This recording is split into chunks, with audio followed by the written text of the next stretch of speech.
बिस्मिल्लाहिर्रहमानिर्रहीम। अस्सलाम वालेकुम एवरीवन। इम्प्रेशन मटीरियल्स की वीडियो स्टार्ट करते हैं। Impression materials these are the negative replica of oral tissues. Negative replica होते हैं, अगर आपने देखे हो कभी इम्प्रेशन मटीरियल्स, इम्प्रेशन लेते कैसे हैं पेशेंट का, आपको पिक्चर भी नज़र आ रही होगी कि वो नेगेटिव रेप्लिका होते हैं हमारी पूरी ओरल कैविटी का, टूथ का, स्ट्रक्चर का। इसके अलावा कास्ट और डाई भी होते हैं। कास्ट, डेंटल कास्ट आपने पोर की हुई है जिप्सम की, जिनको नहीं पता वो गूगल कर सकते हैं। पॉजिटिव रेप्लिका होता है हमारी पूरी ओरल कैविटी का, चाहे वो डेंटेट पेशेंट हो या ई डेंचुलस हो उसका। और एक और टर्म होती है डाई, वो एक टूथ का पॉजिटिव रेप्लिका होता है, एक स्पेसिफिक टूथ का। उसके बाद आइडियल प्रॉपर्टीज़ क्या होनी चाहिए और मैकेनिकल प्रॉपर्टीज़ एक इम्प्रेशन मटीरियल की। एक इम्प्रेशन आपने लेना है, आपने एक किस्म का नाप लेना है पेशेंट की ओरल कैविटी का। Forms bond with tray, it should form bonds with the tray capable of disinfection, no byproduct formation, flows readily, अच्छा फ्लो करेगा तो फिर हमारे पूरी ओरल कैविटी के हमारे अंडरकट्स को भी अच्छी तरह वो कर सकते हैं। एक्यूरेट होना चाहिए। उसके बाद फ्लेक्सिबिलिटी एंड इलास्टिसिटी, ताकि हर जगह पे वो चले जाए और जब थोड़ा सा सेट हो तो फ्लेक्सिबल होगा तो हम उसको स्नैप से उतारें तो वो टूथ को डैमेज ना करे या ओरल कैविटी के गम्स वगैरह को डैमेज ना करे। डायमेंशनल स्टेबल हो, बायोकम्पैटिबल हो, हमें हमारे लिए हार्मफुल ना हो। उसके बाद एडिक्वेट शेल्फ लाइफ उसकी अच्छी हो, रेडियो ओपेक हो ताकि हमें नज़र आता रहे, बाई प्रोडक्ट फॉर्मेशन ना हो, ये सारी चीज़ें हैं।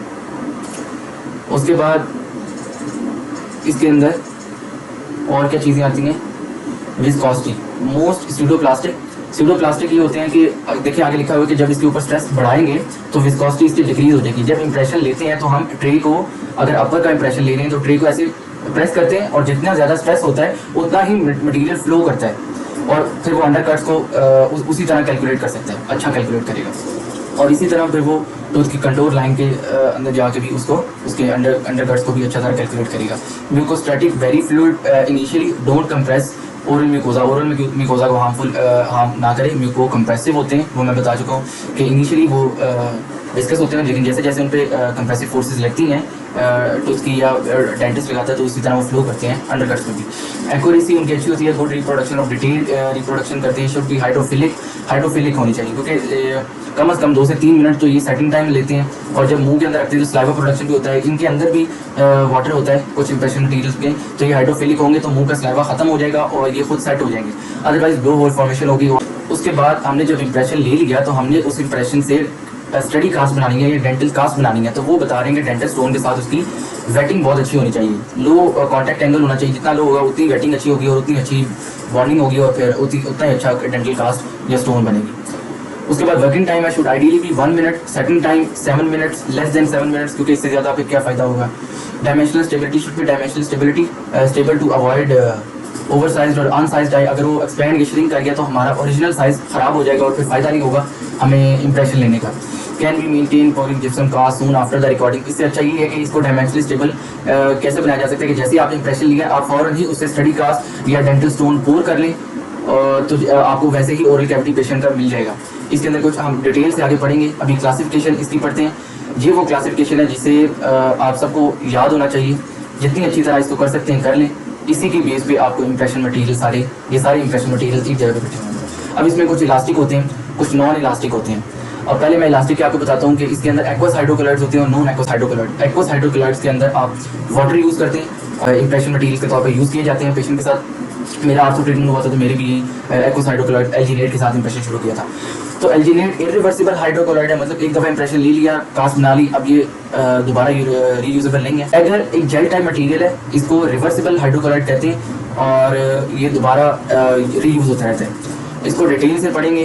उसके बाद नॉन एक्वस इलास्टोमर्स आते हैं, एक एक्वस हाइड्रोकलर्स हैं और नॉन एक्वस इलास्टोमर्स। ये इलास्टिक मटीरियल्स होते हैं लेकिन नॉन एक्वस होते हैं, वाटर वगैरह यूज़ नहीं होता है इसके अंदर। इन तीनों के अंदर polysulfide, silicone and polyether. Silicone की एडिशन एंड कंडेंसेशन, सिलिकॉन 2 मजीद टाइप्स होती हैं। इनके अंदर बेस और कैटलिस्ट यूज़ होते हैं।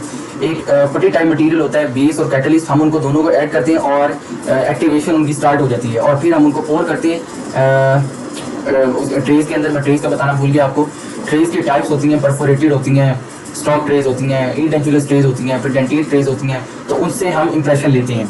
ठीक है, तो इसके अंदर हम जैसे ही वो बेस और कैटलिस्ट को ऐड करेंगे तो रिएक्शन स्टार्ट हो जाएगा, उनकी मिक्सिंग टाइम स्टार्ट हो जाएगा। उसके बाद हम ट्रे के अंदर पोर करेंगे और इंप्रेशन ले लेंगे। ठीक है। उसके बाद नॉन इलास्टिक आते हैं, इलास्टिक नहीं होते लेकिन इनका भी यूज डेंटिस्ट्री में।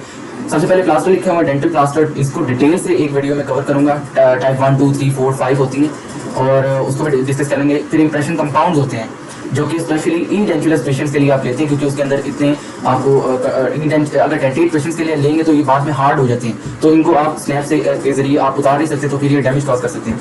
तो इंडेंचुलस के लिए हम इंडेंचुलस वो होते हैं जिनके ओरल कैविटी में कोई दांत नहीं होता और डेंटेट के अंदर दांत होते हैं, चाहे वो कुछ हो या सारे प्रेजेंट हो।